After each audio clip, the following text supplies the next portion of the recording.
Before we get into the video, could everyone please subscribe to my Endless Diary Tales channel? Thank you so much. In my previous existence, my entire family was reincarnated. My dad, mom, big bro, and little bro. They all fussed over our adopted daughter Zara. After our rebirth, Zara asked my dad, now known as Mr. Grant, for a lavish mansion, but he ended up making me, Ava, live there instead. Zara then wanted my brainy brother Leo to tutor her. Yet Leo kept bugging me, pleading for tutoring instead. She also desired for my super popular elder brother Mason to visit her school, but Mason chose to come see me instead. Zara craved my mom's handcrafted diamond necklace, yet mom ended up putting it on me. Jenna, how could you mess up your sister's room like this? You know it's not cool, right? Mom snapped, pointing at a wall smeared with red paint and bizarre symbols. Zara, with tears streaming down her face, sobbed, Mom, don't blame Jenna. I shouldn't be stuck in this house any longer. Jenna is your real daughter. No matter how sweet I am, she'll always resent me. I probably trashed the room just to vent. I'm out of here today. Y'all act like you never adopted me. Her voice dripped with a mix of sorrow and resentment as she pretended to pack her things. Mom rushed to comfort her while a young, irritated, icy tone came from the living room. Let Jenna move into a dorm, or if she can't hack it, get her an apartment near school. Ever since she came back, peace has been a myth around here. That was Leo, always in his study gaming after dropping that remark. And after a few moments of frowning and deep thought, Mom, exasperated and helpless, said, Jenna, how about you take a break and move out for a while? Our high-end apartments near the school are owned by the family business. I'll have someone show you one, even hook you up with a maid. Watching Mom seemingly attempt to boot me out, Zara's eyes sparkled with a hint of triumph. Truth be told, Zara had been the one who doused her own room with red paint and etched those creepy symbols just to frame me and get me kicked out. For nearly half a year since my return, she'd been pulling stunts like that on a daily basis. It wasn't just at home. Zara's cronies tormented me at school too, and nobody gave a damn. In my previous life, I poured all my energy into fending off her antics and trying to win my family's approval, which led to failing grades and a tragic outcome. Being reincarnated, I decided I didn't need any of them anymore. Even though Dad is a major company boss, Mom a top-notch jewelry designer, Mason a megastar, and Leo a brilliant scholar, I didn't want them in my life. Thinking I was quiet from sadness, Mom softened her tone. You can check out the apartment. If you're not vibing with any of them, you're free to come back. I interrupted bluntly. I'm out. Mom was taken aback by my sudden agreement. For the past 6 months, I'd been desperately trying to fit into this family. Even during clashes with Zara, I never mentioned leaving. I wasn't about to explain myself any longer. Even if I tried, Mom and Leo wouldn't believe Zara deliberately made her room look like a horror flick. I dashed straight to my room, packing up my belongings from the orphanage. Just then my door swung open. There stood Dad, or rather Mr. Grant, who was a total workaholic, always jetting off. In my last life, I could count the number of times I actually saw him on one hand. I still recall that Christmas night when the whole family was together. Zara clung to me sweetly, calling me Ava right in front of everyone. But then behind my back, she shoved me into the pool. She then theatrically jumped in after me, feigning a rescue, but ended up screaming even louder than I did, drawing all the attention to her while I nearly drowned. The day I returned, my no-nonsense nature forced me to point at her after I was saved, telling Dad she pushed me. Zara then cried, playing the victim and insinuating that I couldn't stand her and wanted her out. I thought Leo, who managed the family business, would see right through her act and stand up for me. But he just glared sternly, asking for proof, and dismissed my defense by saying I was too young to be so intolerant. That was that, leaving Mom to play the peacemaker with no resolution. After that, regardless of what went down, whether Zara's minions humiliated me at school or worse, I never uttered another word to Dad. When he came home later, I braced myself for a lecture based on Zara's side of the story. I didn't even meet his eyes as I packed faster. But instead of scolding, he strode over and hugged me tightly. Holding me so fiercely that his voice broke with remorse, he cried, I'm so sorry, my daughter. It's all on me. His shoulders shook like never before, unlike his usual untouchable demeanor. Mom, Zara, and the housekeeper rushed in, all shocked by the sight. I wondered if my moving out revelation finally stirred some genuine fatherly concern in him, making him act out of character to stop me. But whether he tried to stop it or not, I had already made up my mind. No more staying in this messed up house. With the painful memories of my past life, I wouldn't let family sentiment sway me this time. I pushed him away, grabbed my packed bag and walked out. "Dang Ava, where are you going?" Dad asked, now a bit calmer, grabbing me anxiously. "I'm moving out," I replied firmly. "I know, Ava, I know this house makes you miserable, but don't worry. With me around, you won't suffer anymore." Mom and Zara were about to chime in when the housekeeper quickly interjected. "Leo, go check Zara's room." She splashed red paint and scribbled bloody symbols all over it. Dad frowned. I thought he'd scold me harshly like in the past life, and my heart tensed. But instead Dad tenderly stroked my head. "This is your home, Ava. Everything here is yours. A messy wall is no big deal. If it makes you happy, you can even tear down the whole place." The rest of the family stared in disbelief.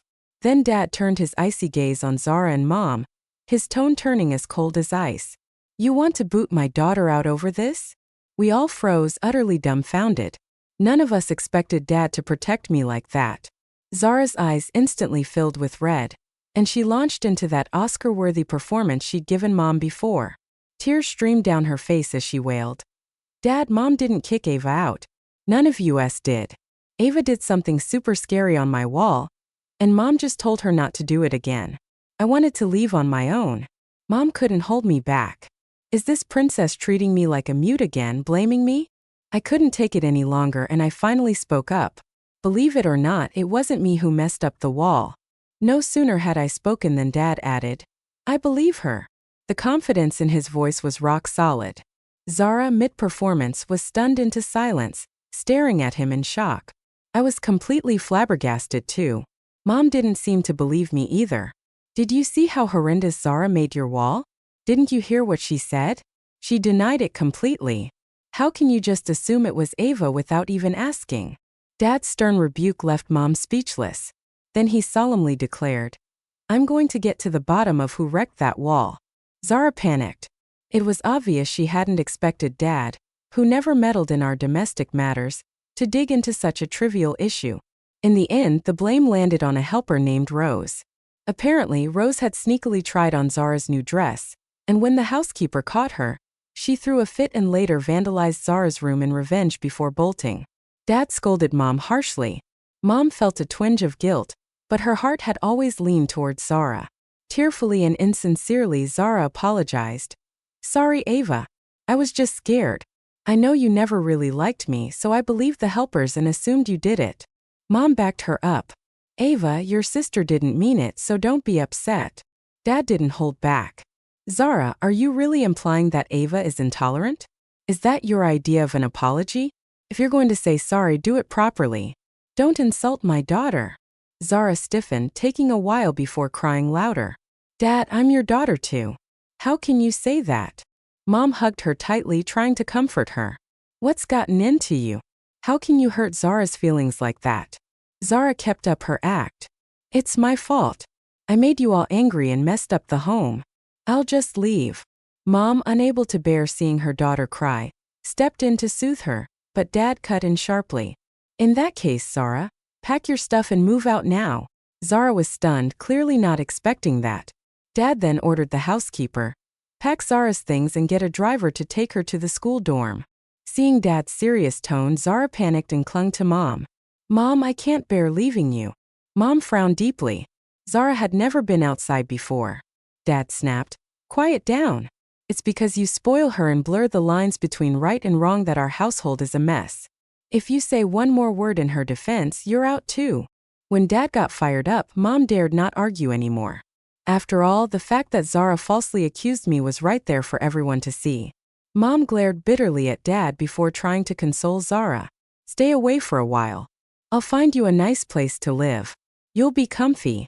Zara tearfully agreed, though her eyes shot venom at me. At the breakfast table that day, I was served an extravagantly lavish spread. Ever since Zara discovered I loved cookies, the chef had completely banned them for me. Now all the servants who used to look down on me suddenly treated me with respect. Since Dad had made an example out of someone in front of everyone that morning, the housekeeper had already been busy packing Zara's things. Not only clothes, but she was also selecting the best chef, 2 drivers, 2 security guards for helpers, 5 luxury cars, the whole shebang to serve Zara. Dad was livid when he saw this and demanded, "Who ordered so much for Zara?" The housekeeper, leaning on her seniority, said she'd practically raised Zara herself and was worried she'd suffer outside. Dad roared, "She's here to study, not to live it up. And since when did you get to make decisions in this house?"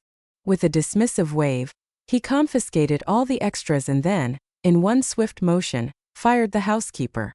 Her desperate pleas for mercy were met with cold indifference as Dad had the security guards escort her out. Even though she'd served the family for over a decade, Dad asked her in a heartbeat. With that as a lesson, everyone in the house quickly got the message. Show me respect or else. Soon enough, some even suggested to Dad that once Zara was gone, they could renovate her room, the biggest, brightest, most luxurious room in the whole house, complete with a 200-square-foot walk-in closet, and hand it over to me. Dad was chuffed when he heard this, agreeing immediately and even tossing a bonus to the suck-up who suggested it. The other servants then started being nice to me too. I wasn't entirely sure why Dad suddenly flipped his attitude, but if he was willing to dish out the perks, I wasn't about to complain. If he reverted back to his old grumpy self, I'd just pack up and bounce. No biggie. That night, Zara stayed holed up in her room, skipping breakfast. While I was eating, Dad came over asking if I wanted anything else. He promised to have someone whip it up or grab it for me. I was content with my cookies and shook my head. Then Mom sidled up, giving Dad a frosty look and whispered, "You went too far with Zara yesterday. She cried all night. Her eyes are all puffy. It breaks my heart." Dad then placed a bowl of soup before me, instructing me to eat slowly and turned to Mom. "You need to understand one thing. Ava is our true daughter. She shares our blood. I get it, Zara was raised by us and you care about her more than Ava.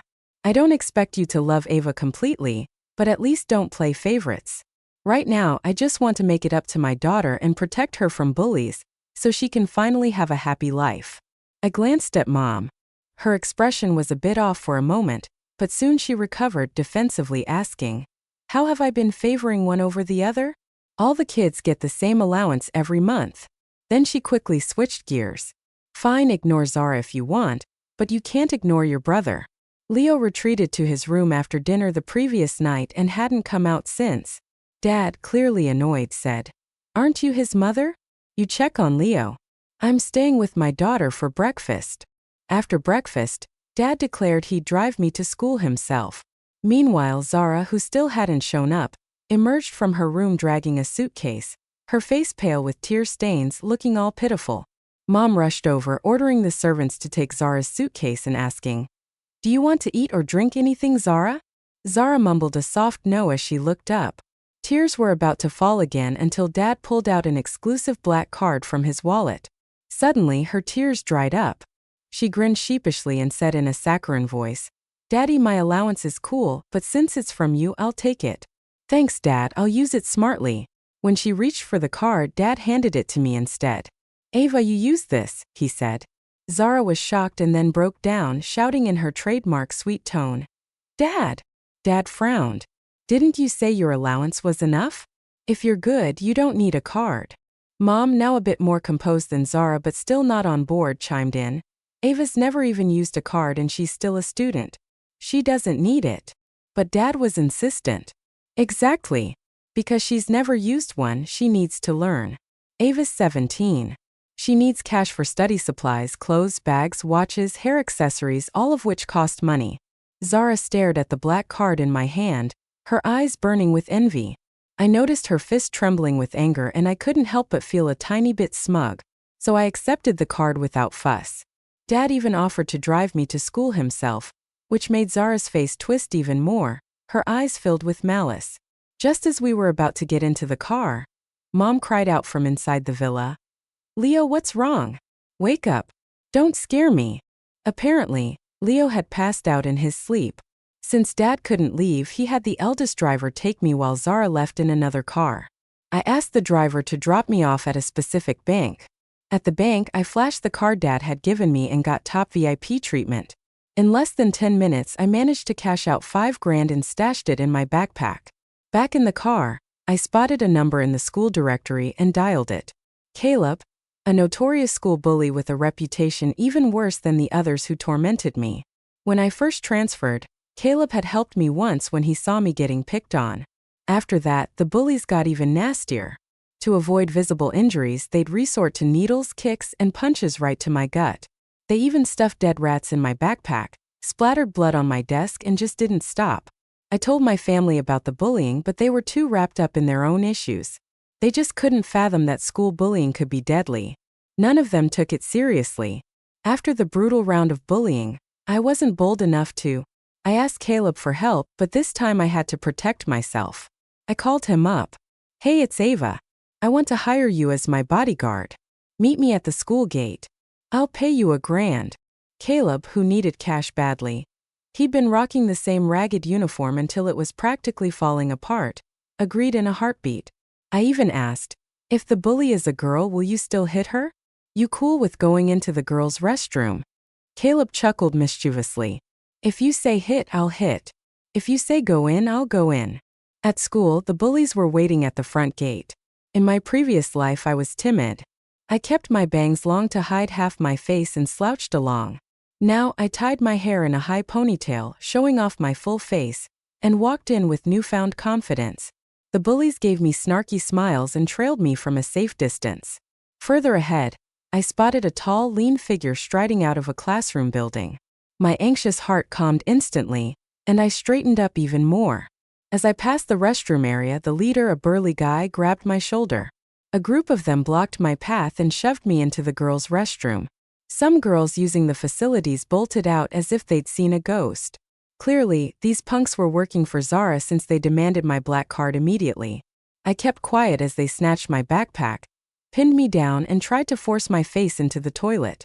Just then, Leo stormed in like a whirlwind, his long legs sweeping several bullies off their feet. He then grabbed the burly guy and beat him senseless. With his nose and mouth bleeding, Leo glared and warned, "If any of you dare touch Ava again, I'll kill you. I got a medical diagnosis saying I'm bonkers, so the cops can't do a thing." Scram! The sight of the beaten guy sent the rest scurrying away like defeated mutts, and I watched in stunned silence, feeling a mix of bitterness and awe. So it turned out that just $1,000 could quell the brutal storm of bullying that once had me a trembling mess. I now earned several $1,000s in pocket money every month, whereas in my past life I was too scared to even think of resisting, letting them snatch away every dime. After we got back to class, Leo, whom I'd paid, moved my desk to the back next to his. Zara sat in the middle, watching from afar, her eyes grinding with anger, or so it seemed. Looking at Leo, who was dozing with his head down, I felt a newfound sense of security. I had $50,000 in cash, more than enough to keep him around as long as I needed. During English class, when we got our test papers back, I flunked. The teacher shot me a dark look, and after class, a timid girl from the farthest fourth row shuffled over with her head down.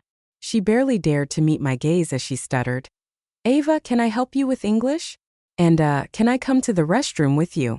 Her name was Linda, and although she had good grades, she too was a target of bullying. I glanced over at Leo, still snoozing, and after a moment I agreed. Whether it was just one or two, it didn't matter. I have to pay Leo a bit more, treating him like my own personal tutor. But to my surprise, by the end of the day, I no longer needed to shell out cash for Leo's protection. After morning classes, as I was heading to the cafeteria, I was stopped by a group of middle-aged folks crying and begging for my forgiveness. When I didn't respond, two of them even knelt down, sobbing, "Ava, our daughter deserves better. It's all my fault for not raising her right. Please have mercy. She's just starting her senior year, about to take the college entrance exams. If she ends up in jail now, her life's over.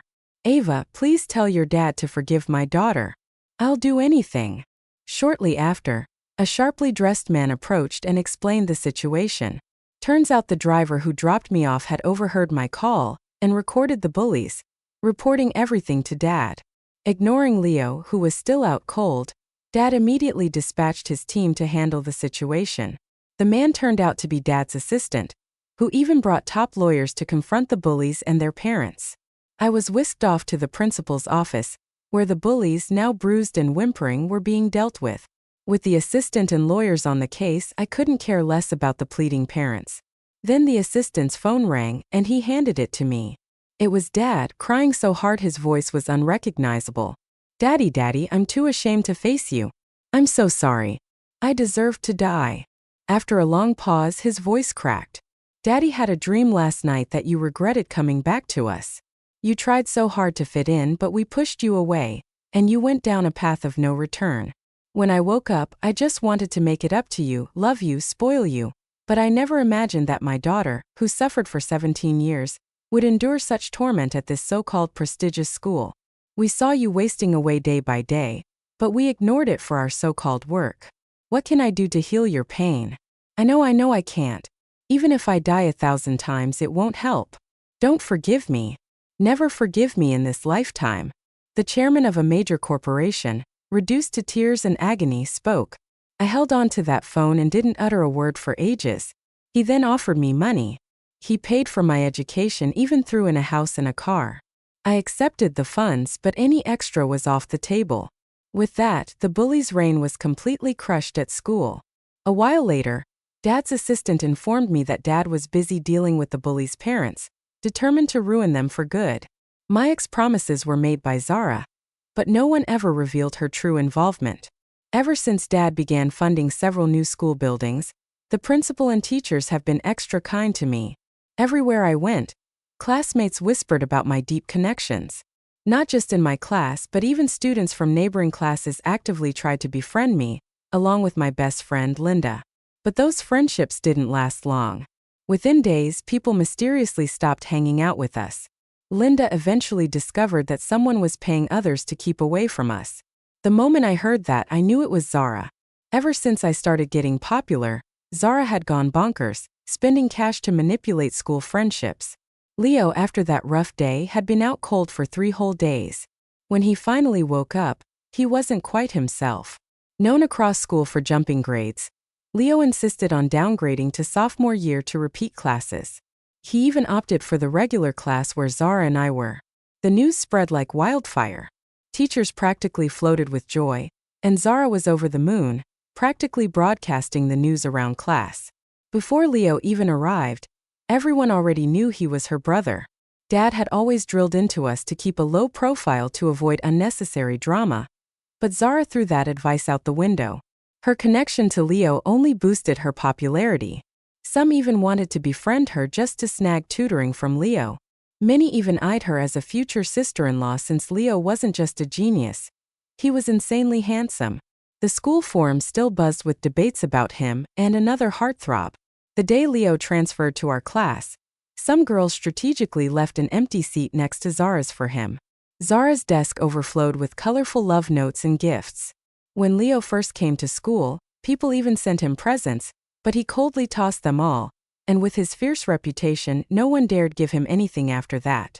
They'd even cross the street to avoid him. Hearing footsteps outside the classroom, the excitement among the girls near Zara was palpable. There he was, sharing a class with a genius. This life was too dope to miss. Zara, grinning, remarked, "He likes white, right? I wore a white dress today and got in trouble for not wearing my uniform for over an hour. He better notice me." I teased, "Zara, I'll do your chores for a week if you help me give him this chocolate." "Okay." One girl whispered, "Do you think Leo's cold? He barely talks at school." Zara laughed loftily. "Nah, Leo doesn't chat much with strangers, but around me he's a total chatterbox. He's been glued to me since we were little. He transferred just for you, didn't he?"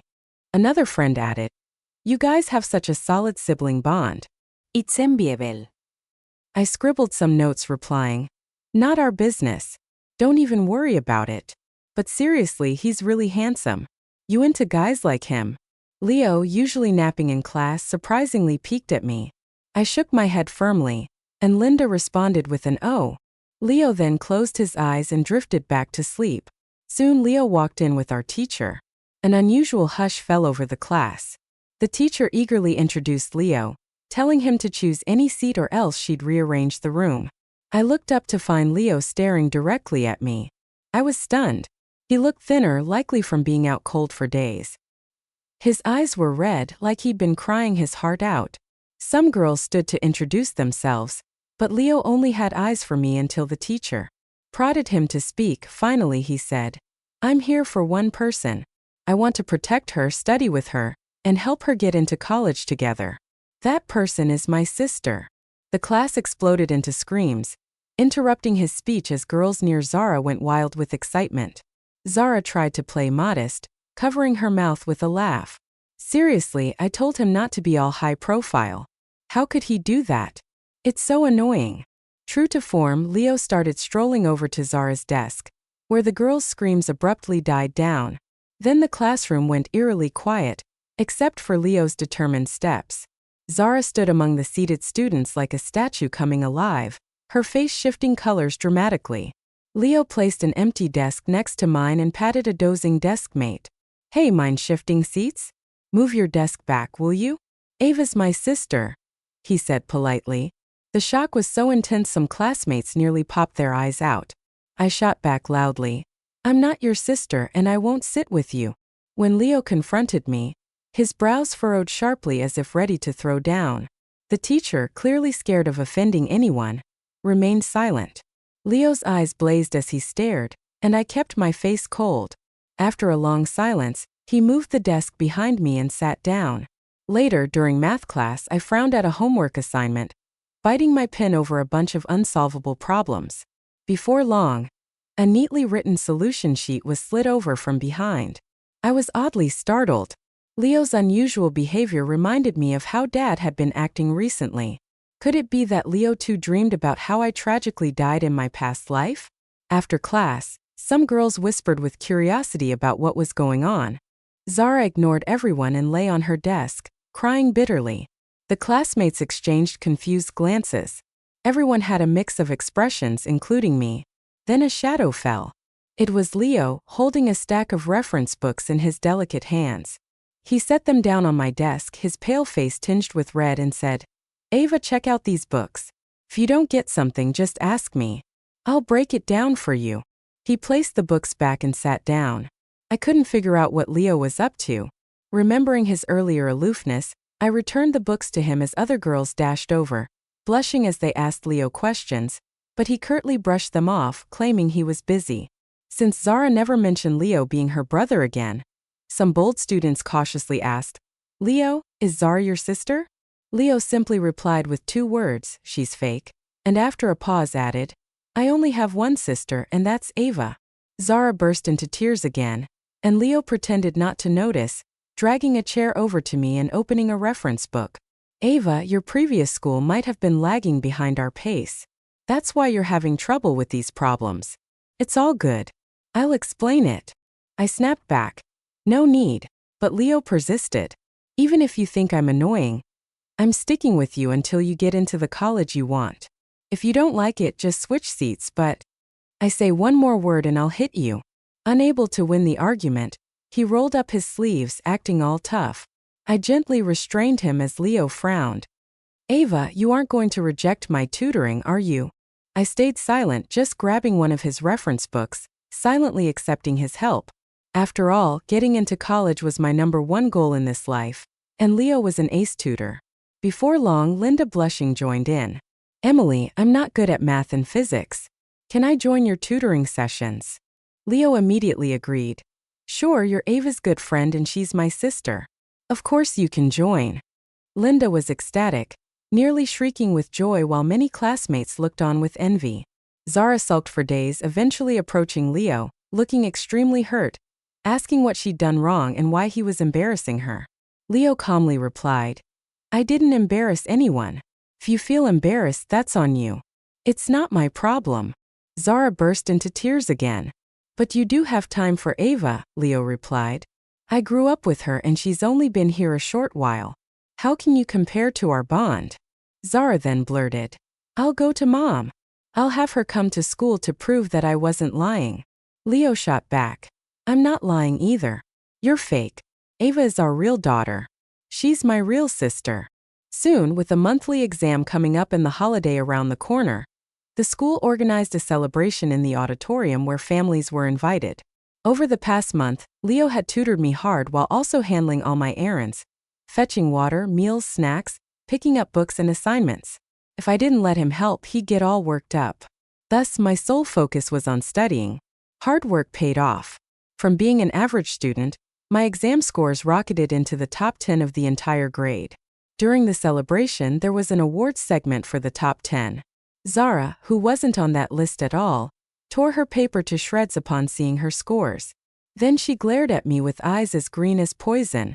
Unable to make it on stage by merit, she registered for a talent show. In front of the whole class, she called Mom on speakerphone and instructed, "Mom, I want a one-of-a-kind costume and some sparkly jewelry. Is that cool?" Mom replied, "No problem. I'll get you a custom outfit and a diamond necklace." Zara feigned surprise. "Ain't that going to cost a fortune? Last time we hit an auction, a diamond necklace was a 7-figure deal. This cash is nothing for our fam. Chill and nail your performance." Mom agreed. "Thanks, Mom. I'll do my best." Leo, having heard enough, rushed over and abruptly ended the call. "What the heck are you doing? Who even are you to me?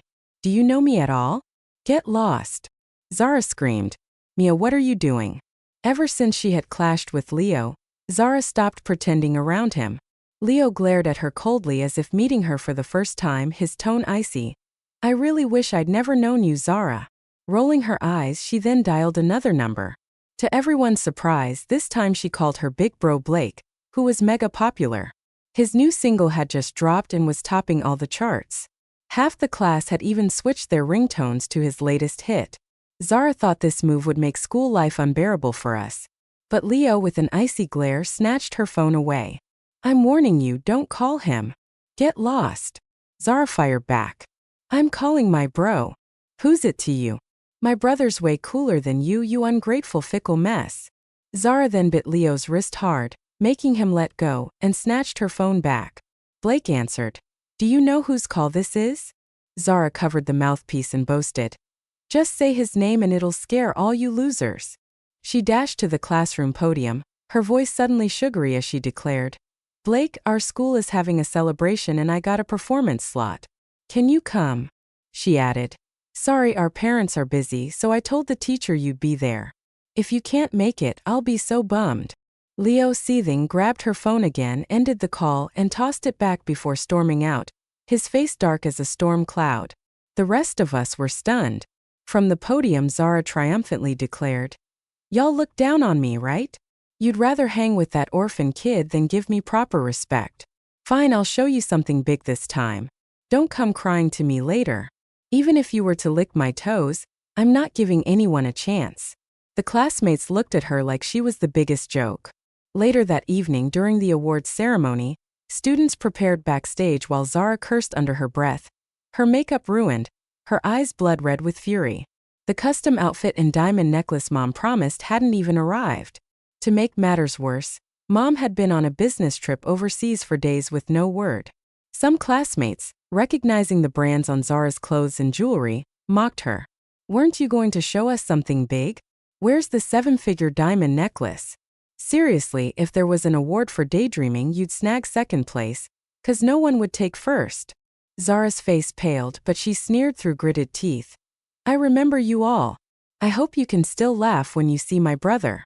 After getting ready, we joined the parents and teachers to watch the performances. As we waited to go on stage, I saw Zara sneak another call to Blake before her performance. Sitting next to me, Leo tried dialing Blake's number, but it wouldn't connect. Soon enough, Zara took the stage, her act ending without Blake ever showing up. The entrance remained calm, and I saw Leo visibly sigh in relief. The host then invited the top 10 students to the stage for their awards. Leo and I were on that list. As we stood in line, Leo turned to me with a calm, gentle smile and whispered, "Don't worry, I told him Blake wouldn't come." I stayed silent. Whether Blake showed or not meant little to me. Only Zara desperately hoped he would. When I first joined the family, Blake was rarely around, just 2 or 3 times in the past year. Even then, he was always napping. Aside from Zara, he barely had the energy to speak to anyone, so even if Blake had come, he'd likely just focus on Zara. Then suddenly, a burst of commotion erupted from the hall entrance. followed by screams. Teachers scrambled to control the chaos, but it was too wild. Amid the uproar, a dazzling figure emerged.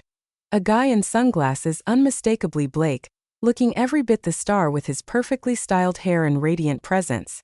Zara turned bright red with excitement, shrieking, "Blake's here! Move over! He's here for me!" No one else could hear her over the chaos. The school had never witnessed such a scene before. Security and teachers rushed in to manage the unruly crowd. Zara, desperate to get close to Blake, leapt onto the stage, grabbed the host's mic and bellowed, "Blake, I'm here! Can you see me?" Her voice boomed over the speakers, instantly silencing the hall. Everyone was utterly shocked. Yet Blake seemed unfazed by Zara's outburst. He strode onto the stage and headed straight for us, the award recipients. In front of everyone, he embraced me tightly, his suppressed low sobs audible. That scene felt strangely familiar, just like how Dad had acted before. A light bulb went off in my head. Could it be that we were all reborn? Their sudden uncharacteristic behavior fit the pattern of a rebirth perfectly. It was like they were trying to compensate for my lonely, dependent past and tragic end. But Dad always said it was just a dream. Didn't he realize he was reborn too? I was utterly confused, my mind in a complete jumble. In that haze, I saw Blake tighten his grip on my hand and pull me to the front of the stage. Through choked-up words, he said, "This is Ava, my most cherished sister." Trying to piece everything together, I later found myself riding in a stretch Rolls-Royce with Blake and Leo flanking me. Blake joked about the temperature, first telling the driver to crank it up, then down, and Leo rummaged in the mini fridge for my drink of choice. I just said, "I want some peace." And they both nodded, so careful not to make a sound. At home, Dad had decided not to attend the school ceremony. Instead, he had the chef whip up a feast and even cooked himself for the first time in over 50 years. Every cookie looked oddly misshapen. He offered me a plate of those handmade cookies and urged me to try one. But before I could, our pet dog Max leapt up and snatched a cookie, gobbling it down. Since the dog had touched them, Dad forbade me from eating any. Soon enough, Max started barking like crazy, sprinting around the house. The servants tried to catch him, but he was unstoppable. After a few laps, he collapsed, convulsing and foaming at the mouth. A servant shrieked, "Poison! Mux was poisoned!" Chaos quickly enveloped the house. Money problems got solved in a flash. In under an hour, it was confirmed that Max had been poisoned with a heavy dose of rat poison, and that poison had been mixed into the cookies. Dad wouldn't be that stupid to poison me.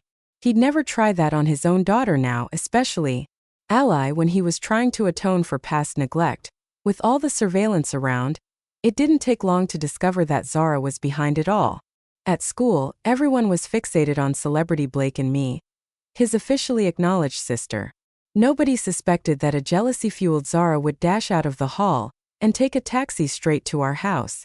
While Dad was in his study checking baking times, Zara slinked into the kitchen pretending to grab some chocolate she had stashed away.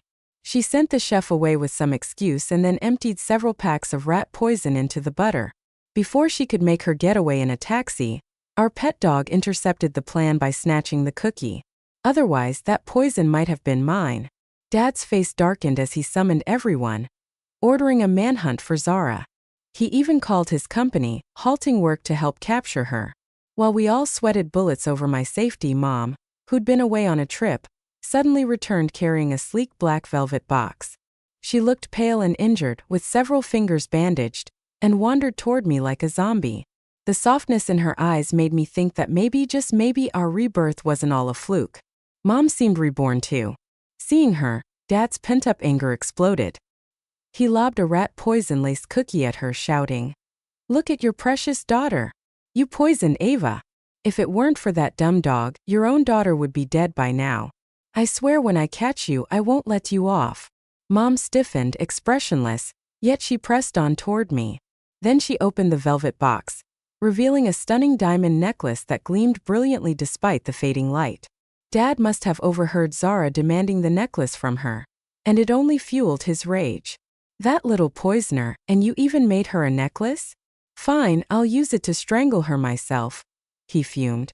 Mom seemed completely numb as Dad ranted. Suddenly, his phone rang and he answered. "Find her, find that lowlife and bring her back." His voice was raw as Tom and Leo rushed to support him.